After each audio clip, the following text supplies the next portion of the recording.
अस्सलाम वालेकुम, कैसे हैं आप? ठीक हैं? आज की वीडियो उस बंदे के लिए जो डॉक्यूमेंट्स के बगैर है, जो स्पेन में, इटली में, पुर्तगाल में रह रहा है या जो यूरोप में आना चाह रहा है। आपका वीज़ा लग जाना 1 साल का, 6 महीने का कोई बड़ी बात नहीं है। ये ना समझें कि वीज़े पे पासपोर्ट पे स्टिकर लग जाए, मुझे पता है क्या खुशी फ़ील होती है।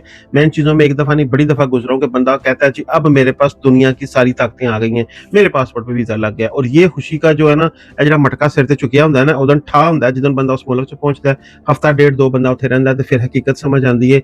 असल में मैं आपको इस वीडियो में ये बताना चाह रहा हूँ कि कोई भी काम डॉक्यूमेंट्स के रिलेटेड है, पेपर जमा करवाने का, मैंने 3 दफ़ा अपने डॉक्यूमेंट्स रिजेक्ट करवाए हैं, 3 दफ़ा पैसे ज़ाया किए हैं। क्यों किए हैं, कब किए हैं, कैसे किए हैं, इससे बचना कैसे है, आपने अपने पहले डॉक्यूमेंट्स तक का सफ़र कैसे करना है। बहुत पुरानी बात है, 2 भाई इटली में जिनका नाम हसन और हुसैन, रियल स्टोरी नहीं है, रियल बात है। अल्लाह करे आपकी इस टिकटॉक की निस्बत अगर इटली में कोई बंदा उन दोनों भाइयों को जानता है तो मेरी वीडियो उन्होंने वहां शायद उन्होंने दाढ़ी की वजह शक्ल याद ना आए, लेकिन जो करतूत तो सुनन देना तो उन्होंने याद आएगा केड़ा बंदा गल कर रहा है। लीडो डी ऑस्ट्रिया, इटली में, साहिल का शहर, कैंप के अंदर, इमिग्रेशन कैंप। मैं फ्रांस से गया, इमिग्रेशन का कोई दौर था वो इटली में, तो उन बंदों को मैं किसी हवाले से जानता था। उन्होंने कहा जी 1500 यूरो पहले दो तो बाकी असं तुहाडे पेपर जमा कराने हैं। तो टोटल हमारी बात 3500 यूरो में डन हुई। मैंने 1500 यूरो वो कैसे कमाया मुझे पता है, डॉक्यूमेंट्स के बगैर उन दिनों में या इन दिनों में आप कैसे कमाते हैं। सफर करके मैं अपना सारा काम छोड़ के दूसरे मुल्क में काम करते हुए बंदों का नुकसान बता रहा हूँ, जो रिस्क लेते हैं और बाद में फंसते कैसे हैं। मैं इटली चला गया, मैंने उनको पैसे दिए, उनको पासपोर्ट दिया अपना, उन्होंने मुझे रिफ्यूजी कैंप पे रखा जहाँ खुद सोते थे, मुझे भी सुलाया। सीढ़ियों का वो उस वक्त का बड़ा दौर था, सीढ़ियां बेचते थे वो रात को प्लाइये पे जाके, समंदर पे जाके। अच्छा जी, उन्होंने मेरी तरह 10 बंदे और मंगवाए हुए थे। वो बंदे 4-5 इटली में रहने वाले थे, 4-5 मेरी तरह दूसरे इलाकों में से आए हुए थे। अब जो हम दूसरे इलाकों में से आए थे ना, हमें ये प्रॉब्लम होता है कि हम 1 महीना वहाँ रह लेंगे, 2 रह लेंगे, नहीं तो क्या होता है पीछे हमारे काम का मसला बन जाता है। इटली में हम किसी को जानते नहीं है। तो 1500 यूरो लेके डॉक्यूमेंट्स देके उन्होंने हमें ऐसा ट्रक की बत्ती के पीछे लगाया, आज डाक खाने लेके जा रहे हैं, आज किसी जगह लेके जा रहे हैं, आज ये हो गया पक्का।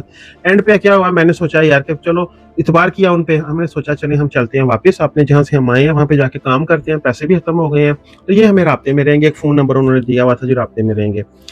तकरीबन 2-3-4 महीने गुजरे, उन बंदों ने फ़ोन ही बंद कर दिया। मैंने बाद में उसको ट्रेस करवाया।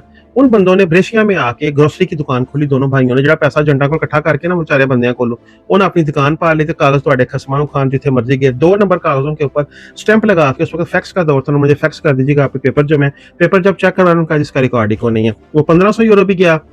दूसरा मेरा ये हादसा हुआ, मैं अपने कज़न के पास था, मैं कज़न का नाम नहीं लेना चाहता, हर बंदे की अपनी फैमिली के अंदर ज़्यादा रिस्पेक्ट होती है।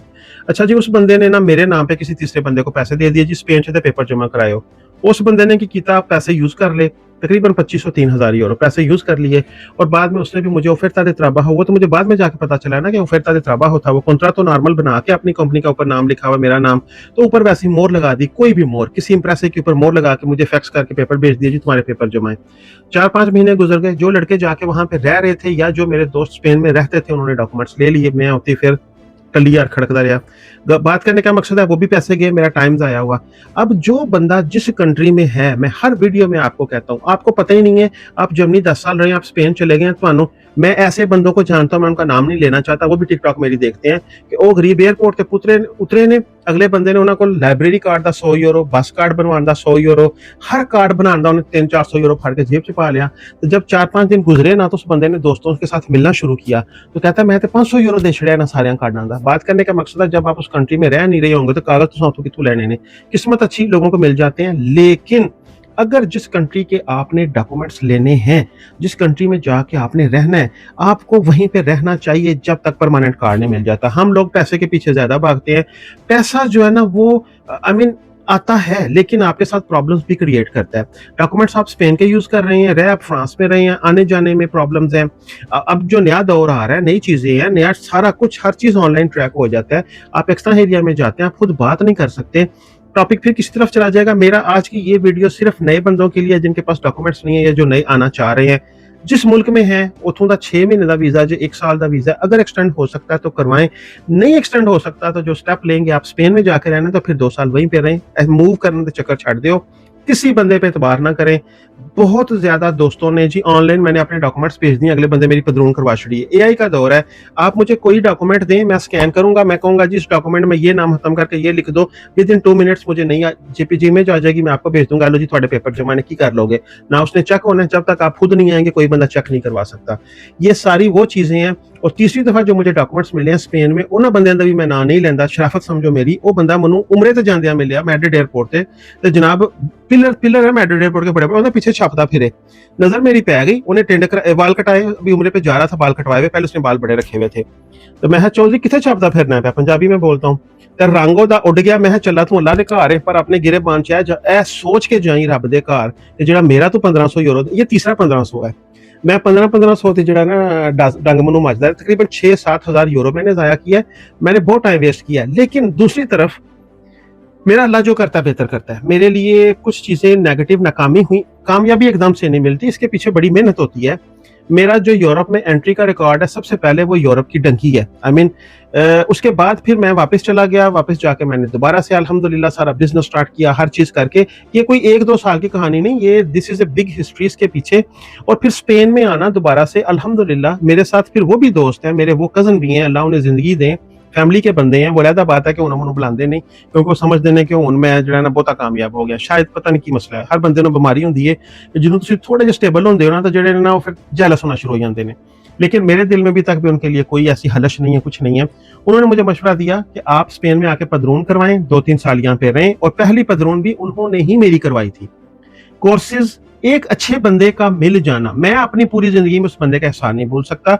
एक सीधे बंदे का मिल जाना, वो बाद में कोशिश मैं अब आपको बता रहा हूँ, मैं कोशिश नहीं आपके लिए कर रहा, लेकिन मैं आपको बता रहा हूँ कि ये करें। स्पेन में जाके पदरून करवा के सबसे पहले कोर्सेज करें, सबसे पहले गवर्नमेंट के अदारों के साथ कनेक्टेड रहें, दुनिया की टेंशनें भूल जाएं। ए वीडियो सेल्फियां, ए फलाना जी, ए चौधरी साहब ए गड्डी तो उतर रहे, घड़ियां पा रहे ने, इंज हो रहा, बाद दियां गल्लां ने, पहले डॉक्यूमेंट लवो। डॉक्यूमेंट्स की तड़प पैदा करेंगे तो डॉक्यूमेंट्स होंगे, नहीं तो नहीं होने। किसी बंदे पे एतबार नहीं करना, जो काम करना है खुद करना है, खुद दफ्तर के एंड तक अंदर तक जाना है, तुहानू चुक के सुटन ते तुहानू सुटन बाहर, दूसरा बंदा ना बाहर जाए। मेन मतलब ये है कि जो भी काम करें खुद करें, काम पक्के करें, आने वाले 5 सालों का सोचें। ये ना सोचें जी रोमानिया का वीजा आजकल जो ज्यादा ट्रेंड है, हंगरी का, रोमानिया का, बुल्गारिया का, यहाँ पे कुछ नहीं है। मैं जानता हूँ यहाँ पे कुछ नहीं है, लेकिन आपने कभी सोचा कि आप लोग स्पेन में आके क्या करेंगे? स्पेन में आके कौन सा काम करेंगे? कौन आपको रखेगा? 2 साल कैसे गुजारेंगे? लैंग्वेज कैसे सीखेंगे? सारा कुछ। अगर आप ये समझते हैं कि रोमानिया में, बुल्गारिया में, हंगरी में रहते हुए साल, 2 साल, 3 साल वेस्ट करके आपको परमानेंट कार्ड मिल सकता है, तो फिर आपका वहां पे रुकना ज्यादा अच्छा है। अगले कंट्री में जाना थोड़ा मुश्किल है। बाकी ये सारी चीजें, बातें बताने का मकसद आपको ये है, कामयाबी एकदम से नहीं मिलती, कांस्टेंट स्ट्रगल है इसके पीछे। एक दफा आपको नाकामी मिलती है और उसमें आप पागल हो रहे होते हैं कि आई विल डू दैट, लेकिन 2-3 महीने के बाद आपको समझ आती है कि why I have done this. मेरे पहली दफा पेपर रिजेक्ट हुए स्पेन के कॉन्ट्रैक्ट पे। मैंने 1 साल, मैं रहता था अमोरेबेता में, कोर्स में रहता था पुर्तगाल थे। ट्रेन के ऊपर 1.5 घंटा सुबह, 1.5 घंटा शाम को जाना, 8 महीने बिला नागा आना जाना। पैसे नहीं थे मिलते उस चीज के, लेकिन कोर्स करना था। कोर्स हम ना करते तो उस वक्त क्या था, अयुदा देते थे 600 यूरो, वो बंद हो जानी थी। अयुदा बंद होने के चक्कर च मैं कोर्स किया, तो मैं आखा यार ये तो सारा कुछ मैनू आंदा है।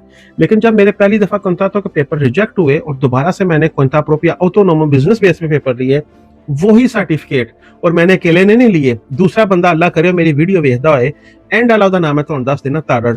अगर वो बंदा ये वीडियो देख रहा है तो अगर असल बंदा है ना, तो वो कहेगा कि वाकई ऐसी बात है। अब अच्छा, उसको भी पेपर मिले थे, वो भी दूजे दिन आंदा, भाजी मेरे को काम नहीं होना, पैसे घट ने।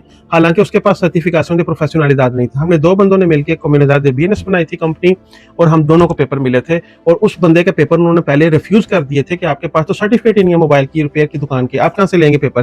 तो फिर मेरे सर्टिफिकेट साथ ला के उसके भी पेपर मिले थे।